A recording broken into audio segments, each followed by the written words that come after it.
জীবাণু ছাড়াই কিছু কিছু রোগ হয়, উচ্চ রক্তচাপ অথবা হাইপারটেনশন। মেডিকেলের ভাষায় বলি যে নীরব ঘাতক ব্যাধি, সাইলেন্ট কিলার। আমি ডাক্তার সুব্রত কুমার রায়, একজন মেডিসিন বিশেষজ্ঞ।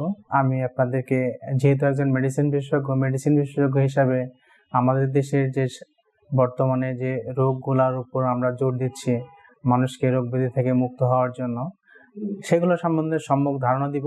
প্রথমে বলি যে আমাদের দেশে নন কমিউনিকেবল ডিজিজ, যেটাকে বলা হয় যে রোগগুলা কোনো জীবাণু দিয়ে আক্রান্ত হয়ে হয় না, জীবাণু ছাড়াই কিছু কিছু রোগ হয়, যেগুলো বর্তমানে খুব বেশি পরিমাণে মানুষকে আক্রান্ত করছে এবং মানুষের লাইফস্টাইল মডিফিকেশনের কারণে, পরিবর্তনের কারণে এগুলো হচ্ছে। এগুলোর মধ্যে উল্লেখযোগ্য যেটা, সেটা হচ্ছে একটা বলি আমরা হাইপার টেনশন, যেটাকে বলা হয় উচ্চ রক্তচাপ। এটা একটা খুবই গুরুত্বপূর্ণ অসুখ। আর একটা হচ্ছে ডায়াবেটিস মেলাইটাস, এটাকে বহুমূত্র রোগও বলা হয় এটা। আর একটা হচ্ছে হৃদরোগের অসুখ, আমরা বলি ইসকেমিক হার্ট ডিজিজ। আর একটা হচ্ছে স্ট্রোক, মস্তিষ্কে রক্তক্ষরণ অথবা রক্ত চলাচল বাধাগ্রস্ত হয়ে যে অসুখটা হয়, আমরা যেটাকে প্যারালাইসিস রোগ বলি, সেটা। আর একটা হচ্ছে অবেসিটি, স্থূলতা। এই কয়েকটা অসুখ খুবই বর্তমানে মানুষের মধ্যে হচ্ছে এবং এটার জটিলতাগুলো খুব জটিল আকারে আসছে, যেটা চিকিৎসকদের পাশাপাশি মানুষদের মাঝেও খুব একটা আশঙ্কার সৃষ্টি করছে। এগুলা হচ্ছে নিয়ন্ত্রণ করা খুবই কঠিন। তবে আসার কথা হচ্ছে মানুষ যদি সচেতন হয়, নিয়ম কানুন মেনে চলে, অসুখটা সম্বন্ধে সজাগ হয়, তাহলে এগুলা নিয়ন্ত্রণে রাখা খুবই সহজ। আমরা যেমন আগে বলতাম যে ইনফেকশন, যেমন হচ্ছে কিছু কিছু আগে বলা হতো টাইফয়েড, ম্যালেরিয়া, কালাজ্বর, এগুলা হচ্ছে জীবাণু দিয়ে হতো। তাই এখন এগুলা হচ্ছে জীবাণু দিয়ে যেতে হয়, এগুলোর চিকিৎসা আমরা বলি জীবাণু মুক্তকরণের জন্য যে সমস্ত অ্যান্টিবায়োটিক আছে, ওষুধ আছে, সেগুলো প্রয়োগ করলেই ভালো হয়ে যায়। আর নন কমিউনিকেবল ডিজিজ যেগুলো আমি বললাম, এগুলার মেইন চিকিৎসা পদ্ধতি হচ্ছে জীবনাচরণ পরিবর্তন, পাশাপাশি ওষুধের ব্যবহার প্রয়োগ।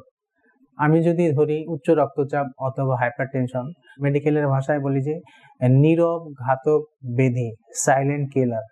একটা মানুষের হাইপারটেনশন আছে, এটার উপসর্গ কিন্তু অনেকের কাছে খুব বেশি না।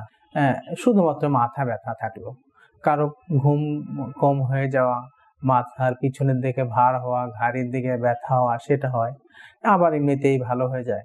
কিন্তু সমস্যা হচ্ছে আমরা এটা সম্বন্ধে সজাগ না, কেউ সচেতন না।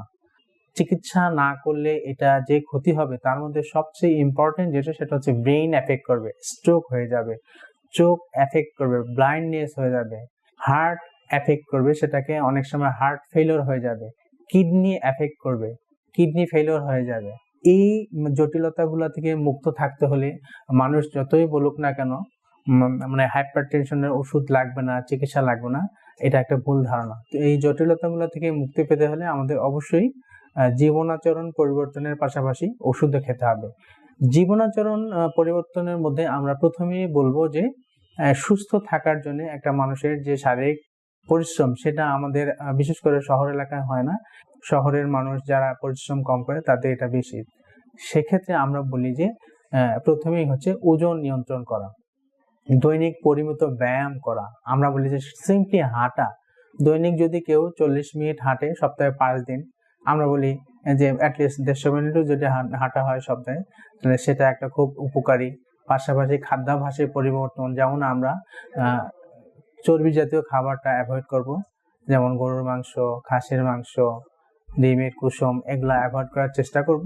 পাশাপাশি শাক সবজি, সালাদ, এই জাতীয় খাবারের পরিমাণ বৃদ্ধি করব।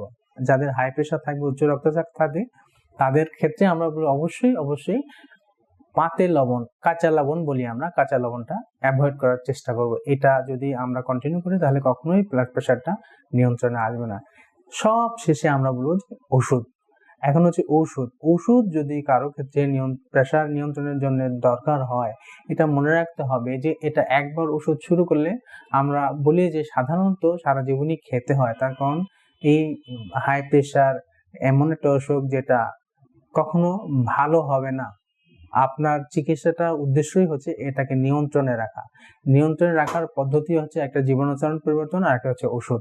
ওষুধটা অবশ্যই খেতে হবে। যাদের ক্ষেত্রে ওষুধ লাগবে, প্রয়োজনে ডাক্তারের পরামর্শ নিয়ে ওষুধের মাত্রা কম বেশি করা যেতে পারে, কিন্তু ওষুধটা বন্ধ করা যাবে না। এই জন্য আমরা বলি যে একবেলা যদি কেউ খাবার না খায় সেক্ষেত্রে তার কোনো সমস্যা হবে না, কিন্তু প্রেশারের ওষুধটা যদি নিয়মিত খাওয়ানো হয় তাহলে হঠাৎ করে প্রেশার হবে কি বেড়ে গিয়ে তার জটিলতা হওয়ার ঝুঁকিটা আর বেড়ে যাবে। সবাই ভালো থাকুন, সুস্থ থাকুন এবং রোগ ব্যাধি সম্বন্ধে সজাগ থাকুন, সচেতন থাকুন। যদি কোনো সমস্যা মনে হয়, অসুবিধা মনে হয়, তাহলে চিকিৎসকের কাছে যাবেন, আমাদের কাছে যাবেন, পরামর্শ নেবেন এবং পরামর্শ মতো প্রয়োজনীয় চিকিৎসা পদ্ধতি গ্রহণ করবেন। সবাইকে ধন্যবাদ। আপনারা সবাই ভালো থাকুন, সুস্থ থাকুন।